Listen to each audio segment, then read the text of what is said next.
Mummy मैंने ये कर दिया, मेरा नाम उस लिस्ट में है। जया फोन पर चिल्लाई।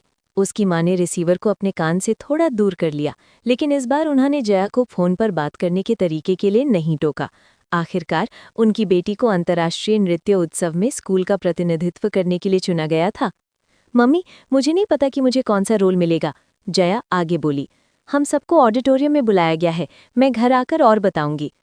जया ने फोन रखा और ऑडिटोरियम की ओर दौड़ पड़ी। बाकी प्रतिभागी पहले से ही मंच के पास इकट्ठा थे। एक कोने में कोरियोग्राफर मिस निस्तुला खड़ी थीं।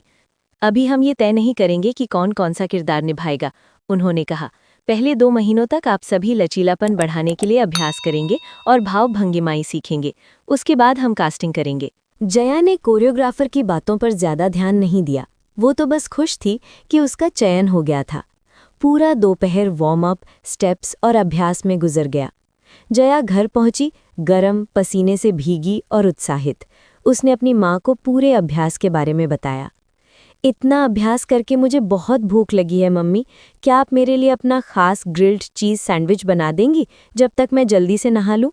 जया ने उम्मीद से पूछा। तुम इसके लायक हो, तुम नहा लो, मैं बनाती हूँ, माँ ने कहा। जया जल्दी से नहाकर आई और सैंडविच खाने लगी। मिसेस भट्ट उसके पीछे खड़ी होकर उसके लंबे बालों में कंघी कर रही थीं। ये पसीना और अभ्यास तुम्हारे बालों के लिए अच्छा नहीं है, उन्होंने चिंता से कहा जब उनके हाथ में बालों का गुच्छा आ गया। अगले दिन भी माँ और बेटी ने देखा कि बालों के छोटे छोटे गुच्छे झड़ रहे हैं। ये सिलसिला अगले 10 दिनों तक चलता रहा। चिंतित होकर मिसेस भट्ट जया को डॉक्टर के पास ले गईं। जांच के बाद डॉक्टर ने बताया कि जया को सिर की एक दुर्लभ बीमारी है। उसके बाल झड़ जाएंगे और दोबारा नहीं उगेंगे। मिसेस भट्ट टूट गईं। जया लंबी, बड़ी बड़ी आंखों वाली और घने लंबे बालों वाली लड़की थी, सबका ध्यान खींच लेती थीं। उनकी माँ जानती थीं कि ये सब उसके नृत्य के सपने के लिए कितना महत्वपूर्ण था। लेकिन जया ने हिम्मत नहीं हारी। मम्मी, अभी सारे बाल नहीं गिरे हैं, सूरज अभी डूबा नहीं है, वो मजाक में कहती। वो अपने डांस क्लास में जाती रहीं। कुछ दिनों बाद ऑडिशन होने वाले थे और जया बहुत उत्साहित थी। एक रविवार जब वो घर पर आराम कर रही थी, उसने अपनी पोनीटेल का रबर बैंड निकाला और उसके साथ बालों का बड़ा गुच्छा निकल आया, जिससे सिर पर गंजा हिस्सा दिखने लगा।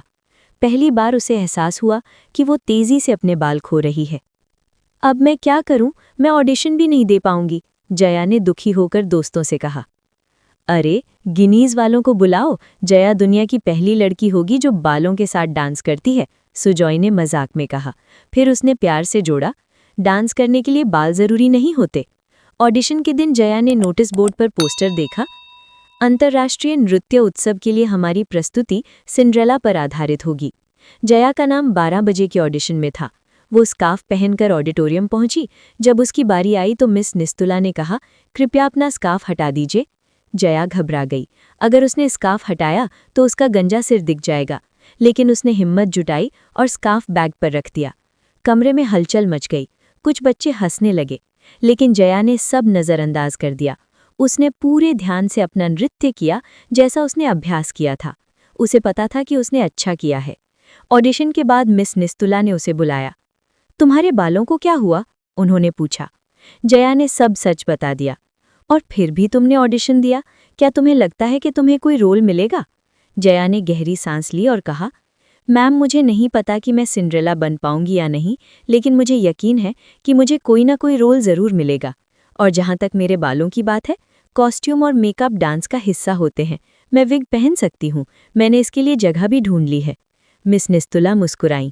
मेरी असिस्टेंट कहती है कि जब तुम नाचती हो तो उसमें मेरी झलक दिखाई देती है। अब मैं उससे ज़्यादा समानता देख रही हूँ। ये कहते हुए उन्होंने अपने बाल खींचे और वो एक विग निकली। नीचे उनका चमकता हुआ गंजा सिर था।